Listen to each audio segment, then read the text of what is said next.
করাতু কিতাব আল্লাহ, আমি আল্লাহর কিতাব পড়ে জেনেছি। শুধু তাই নয়, ফাআমানতু বিহি, আমি সেই কিতাবের উপর বিশ্বাস স্থাপন করেছি। হুজুররা যে কোরআন খুলে খুলে কথাগুলো বলতো, কোরআনের কথাগুলো, ইসলামের কথাগুলো যে বলতো, ফাআমানতু বিহি, আমি সেই কথাগুলোকে বিশ্বাস করেছি। ওয়াসাদ্দাকতু, শুধু বিশ্বাসই করে নাই, আমি সত্য হিসাবে সেগুলোকে আমার জীবনে গ্রহণ করে নিয়েছি। সুবহানাল্লাহ। সম্মানিত প্রিয় উপস্থিতি, সে যখন এই চারটা প্রশ্নের জবাব যখন সে দিয়ে দিবে, চারটা প্রশ্নের জবাব যখন সে দিয়ে দিবে, তখন ফায়ুনাদি মুনাদিম মিনাস সামাই, আকাশ থেকে একজন ঘোষক ঘোষণা করতে থাকবে। আকাশ থেকে একজন ঘোষক, ফায়ুনাদি মুনাদিম মিনাস সামাই, আকাশ থেকে একজন ঘোষক ঘোষণা করতে থাকবে। ঘোষণা করে বলবে, আনকাদ সাদাকা আবদি, আমার বান্দা সত্য বলেছে। আমার বান্দা কি বলেছে? আনকাদ সাদাকা আবদি, আমার বান্দা সত্য বলেছে। ফাফরিশুহু মিনাল জান্নাহ, তার কবরে জান্নাতের বিছানা বিছিয়ে দাও। সুবহানাল্লাহ। আফতাহু লাহু বাবান ইলাল জান্নাহ, তার জন্য তার কবরের দিকে জান্নাতের দিকে একটা দরজা জান্নাতের খুলে দাও। ওয়ালবিসুহু মিনাল জান্নাহ, তাকে জান্নাতের পোশাক পরিয়ে দাও। অতঃপর হাদিসের মধ্যে এসেছে, রাসূল সাল্লাল্লাহু আলাইহি ওয়াসাল্লাম বলেন, অতঃপর জান্নাতের স্নিগ্ধ বাতাস আর সুন্দর সুগন্ধি তার দিকে, তার কবরের দিকে বইতে থাকবে। সুবহানাল্লাহ। শুধু তাই নয়, হাদিসের মধ্যে এও এসেছে, তার দৃষ্টি সীমা পর্যন্ত কবরকে প্রশস্ত করে দেওয়া হবে।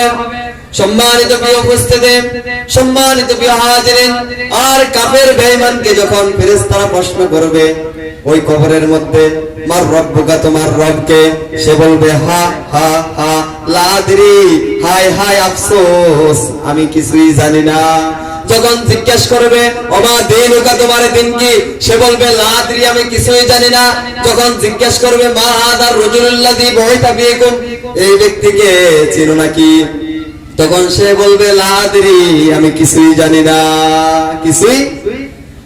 সম্মানিত প্রিয় উপস্থিতি, সে যখন এই তিনটা প্রশ্নের জবাব যখন সে দিতে পারবে না, ফায়ুনাদি মুনাদিম মিনাস সামাই, আকাশ থেকে একজন ঘোষক তখন ঘোষণা করবে, ঘোষণা করে বলবে ফাফরিশুহু মিনান নার, তাকে জাহান্নামের বিছানা বিছিয়ে দাও। নাউযুবিল্লাহ। ফাফরিশুহু মিনান নার, তাকে জাহান্নামের বিছানা বিছিয়ে দাও। ওয়ালবিসুহু ফিন্নার, তাকে জাহান্নামের আগুনের পোশাক পরিয়ে দাও। আফতাহু লাহু বাবান ইলান নার, এবং তাকে জাহান্নামের দিকে, জাহান্নামের দরজাটা তার কবরের দিকে খুলে দাও। হাদিসের মধ্যে এসেছে, জাহান্নামের উত্তপ্ত লো হাওয়া তার কবরের দিকে বইতে থাকবে, এবং তার কবরটাকে এতটা সংকীর্ণ করে দেওয়া হবে, এতটা সংকীর্ণ করে দেওয়া হবে, তার একদিকের পাজরের হাড় মাটির সাপের সাথে আরেক দিকের পাজরের মধ্যে ঢুকে যাবে।